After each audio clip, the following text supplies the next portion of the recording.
একান্ত আধার। কলমে নমিতা মণ্ডল। কেউ সময়ে, কেউ বা সময়ের আগেই পৌঁছেছিল যমলোকে। অসীম অনন্ত চিরসত্য মহাকালের ডাকে।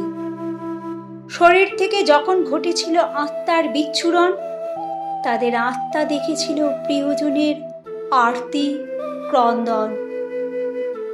ক্রমে সকল আত্মা হলো একত্রে সমবেত, ফিরবেই তারা মর্তে। করে অনশন যমালয়ে, যম রাজি হন শর্তে। নামলো তারা মর্তভূমে, ফিরবে নিজ গৃহে, ফেরাবে খুশি পুনর্বার। পুনর্মিলন হবে জায়া স্বামী, প্রেমিক প্রেমিকা, মা বাবার।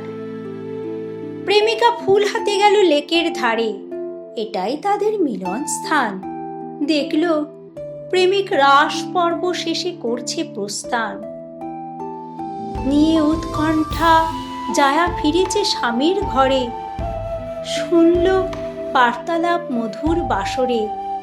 স্বামী বেঁধেছে নতুন স্ত্রীকে একান্ত প্রেম ডোরে।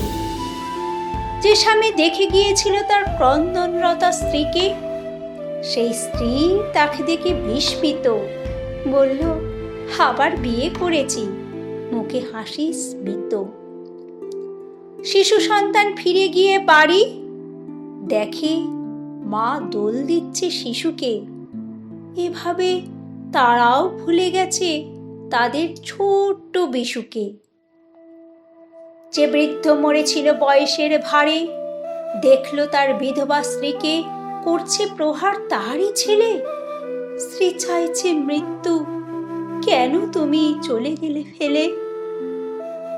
দেখা শেষে প্রিয়জন আর সংসার, আত্মারা জমায়েত হলো আবার। জমালয়ে ফিরবে আবার, আর কিছু নেই এবার।